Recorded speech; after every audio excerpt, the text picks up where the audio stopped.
Hello. In 1970, a Norwegian ethnologist called Thor Heyerdahl, okay, some of you will be amused, I'm going to try to say his name properly. It would be Thor Heyerdahl, but that puts my tongue in the wrong place for the rest of what I'm saying, so I'm afraid it's going to stay Thor Heyerdahl for the rest of this talk. Thor Heyerdahl set out in a papyrus boat called Ra II, which was modelled after the sort of Egyptian sailing ships you see on tomb paintings, and he went from Morocco to sail 4,000 miles across the Atlantic Ocean to get to Barbados. I'm not sure that he was actually specifically aiming for Barbados, but he did make land there 57 days later. And he did that because he wanted to prove his theory that Egyptians had made the journey, and therefore there must have been some cultural exchange between Mediterranean civilizations and those of Central and South America. Just a minute, I'm checking on the microphone. Yeah, that's the right one. What might have sparked his interest was this. Now, that's that way. That's right. This. And it was found in Pompeii on a floor. It's a mosaic, and that's a pineapple, isn't it? But pineapples are a New World plant which was not supposed to have been discovered until the Spanish got to South America. I mean, the Norse colonized a part of North America for a while, but there were no pineapples there. The Norse did that in the 10th century. But Heyerdahl was saying that people were going there before the birth of Christ. Now, in my opinion, the performance of Greta Thunberg, okay, I'm learning, Greta Thunberg. Is that any closer? Yeah, well, let me know in the comments.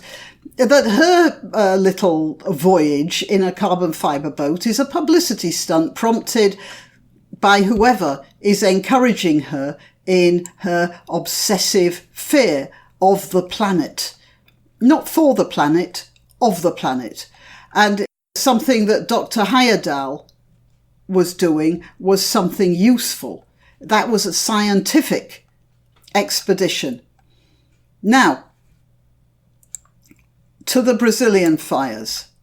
Oh yes, what's happening is pretty terrible. But you know what? It's been happening for a while. It's been happening for years. This is a regular thing.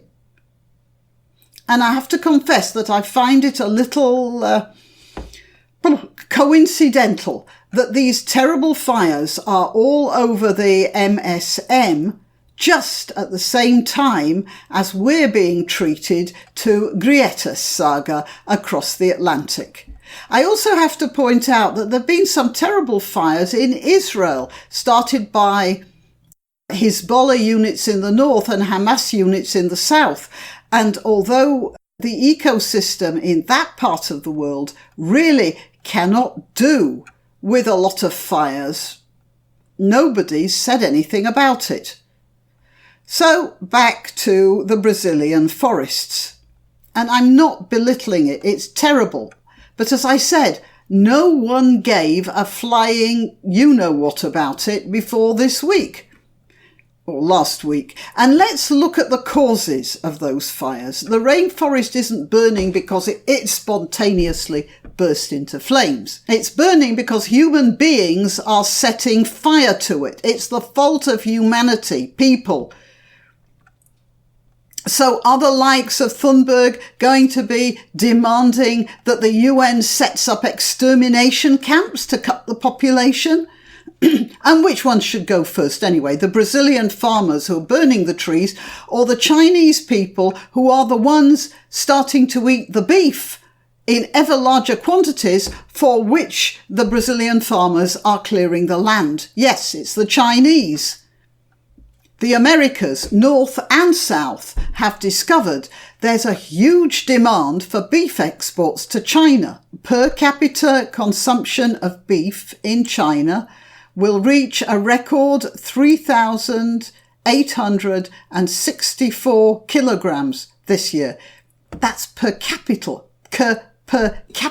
consumption, compared with 3,029 kilograms a decade ago, according to estimates by the Organization for Economic Cooperation and Development. But production has not kept pace, so China's imports this year will jump 22% to 1.23 million tons, including purchases by Hong Kong, according to the United States Department of Agriculture. And there are several good reasons for this. Firstly, we have to remember that China happens to have an awful lot of really prime agricultural land, the sort of productive land that's sustained a Chinese population that's always been, in relation to the rest of the world, very big for thousands of years. So why are they importing food at all, you may well ask? Well, it's not just beef. China is also importing more and more grains and soy and agricultural essentials, fertilizer, that sort of thing. And that's because the communist system, which still runs the country, at least bureaucratically, is sclerotic and moves slowly and doesn't innovate, and in many cases demands communal agreement as to how farms are run. Most farms, if any, I don't think there are any private farms. They don't belong to anyone in particular. So, for instance, there are some nice shining examples of good practice. A town called Wanzhai, which decided to go organic in 1999, good for them, but it took a local government initiative to get it started. And, it wasn't like a farmer decided to go organic. You had to get a whole bureaucracy to do it. And you know what it's like doing anything through local government. So it shouldn't surprise anyone that there aren't many others doing the same thing. The central government just doesn't experiment, does it? And China is governed centrally. So you could say that sustainable farming in China is being actively blocked by the socialist system, which certain people in the West think is going to be their salvation. Now, we get to what you call the meat of the problem. No, well, pun intended, really. The Chinese are very precipitously changing from pork to beef because of this. African swine fever. African swine fever has swept across China since last year. It's been wreaking havoc in the Chinese pork industry, which is about 128 billion United States dollars. And Chinese pork prices are still going up and the supply is still going down because sometime between August 2018 and January 2019, so I'm not really up on the recent figures, China has culled nearly 1 million pigs. And these are pigs which not only cannot be eaten, but which will not provide the next replacement stock for the next generation. There's been a terrible epidemic in China. They don't actually know where it's coming from, but the first sighting of it was on a farm that was quite close to the North Korean border. And, North Korean sanitary provision is probably not that good. So my guess is that it's from there. But there are many theories. Some people are blaming Russia in China. So those poor Russians, they get blamed for everything, don't they? Anyway, Brazil has seized the opportunity. It wants to make beef while the sun shines. And very foolishly, it's squandering its future but you can understand why they're doing it. Brazil isn't really the richest country in the world now, is it? And China is just crying out for meat that they are not producing in their own country. So what's the answer? Well, unless you want millions of Chinese not to eat anything, you have to make sure that some horrible epidemic like the African swine fever epidemic has a scientific remedy.